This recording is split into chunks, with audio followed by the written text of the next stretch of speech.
Hello, everyone. Welcome to our podcast. Today, I'm your host, Norman Schafer, and today I have Lori from the Marshall Islands Tourism Office, and we're going to actually be diving in a little bit to what makes this Pacific island nation a hidden gem for those who are really wanting to connect with nature, community, and culture. So, whether you're a diver, a history buff, or just curious about a road less traveled, it's one of those destinations that are very unique and unspoiled. So thanks for joining us today. Thank you, Norman.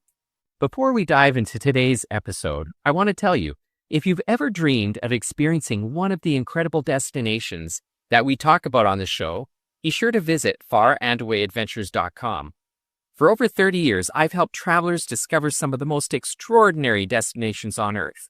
If this is of interest, check out the link in the description to farandawayadventures.com, and we'd be happy to make your next trip unforgettable. So, Lori, could you start by introducing yourself and your role with the Marshall Islands Tourism Office? Hello, everyone. My name is Lori Loretta De Bru. I'm the Marketing and Public Relations Officer for the Office of Commerce, Investment, and Tourism in the Republic of the Marshall Islands. So part of my work is to promote the Marshall Islands as a destination exclusive of the products and the culture and traditions that we have unique to the rest of the world to see. That's wonderful. And I guess what really makes the Marshall Islands different from other Pacific destinations that travelers could go to? Well, I would say personally that our handicrafts are very different from the rest of the Pacific Islands. And like every other nation, we have the beaches, we have the summer-long weather experience, but uniquely speaking, I think our handicrafts really signify who we are. We have really intricate woven handicrafts, as you can see that I'm wearing, and it's been really effective in promoting. Otherwise, like people know where we are when we put on our handicrafts. Okay, well, that's great. You know, I find with these island nations, every region has their specialties with their handicrafts, and it's really interesting to see the artistry amongst all these different island nations. What types of experiences can travelers enjoy? I know there's diving, there's cultural events, and outer island visits, including World War II history. But what are some of the key things that people are visiting the Marshall Islands for? So as you know, the Marshall Islands is pretty scattered. We have 24 atolls spreading all over the ocean. And part of the experience that we offer are water activities, such as fishing, sports. Sports is a really big, sports fishing is really big in our islands. And as well as surfing, we have a surf resort in one of the more remote outer islands run by Indies trader Mark and Daly, an Australian entrepreneur. But other than that, we do have our cultural activities on the main island that we encourage people to weave a basket or husk a coconut, sitting down and weaving your own necklace or your own flower and earring. But yeah, we have a lot of things to do, but these are the things that I can highlight on coming in and showing visitors what to do when they come to our islands. Yeah, it's really nice to hear that people can kind of get involved in weaving their own baskets and really immersing themselves in the culture. I find that as people really, when they go places, when they start immersing themselves in the way of life, it really changes the way they come back from a destination. So, and you know, is storytelling and local food, is it a big part of the Marshallese culture? Yes, storytelling is definitely something that identifies who we are.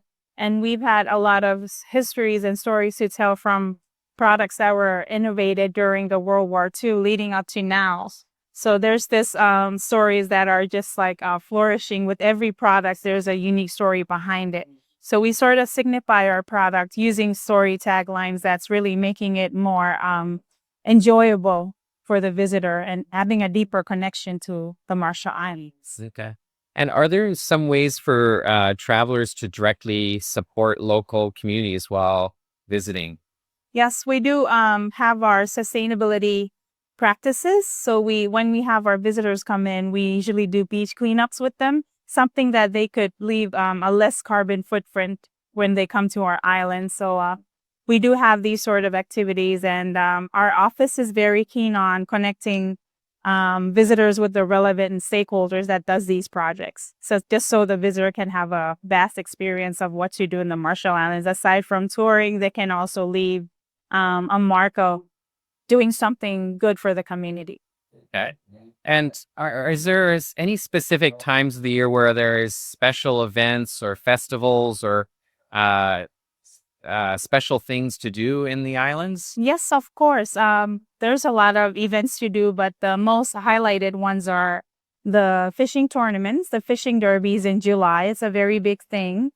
And there's the cultural activities in September. But all throughout the year, we have different activities, and our Facebook page is there, Marshall Islands, visit Marshall Islands, and you can always access these events and see what you need to do for your planning. Yep. Okay. And for the first-time visitor to the Marshall Islands, is there any specific advice that you think is essential that they be aware of, or things that they should do in advance?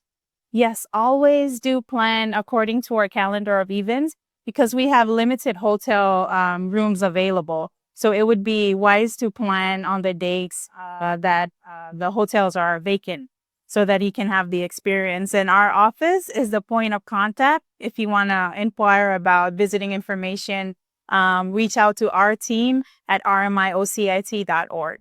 Okay.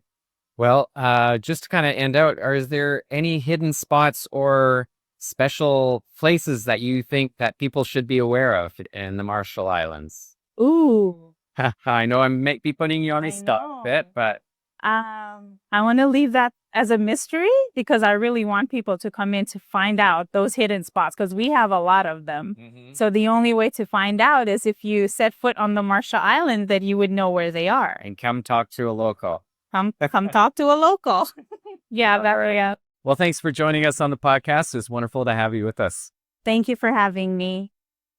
Thanks for tuning in. Discover your next unforgettable journey at farandawadventures.com. Experience the world differently.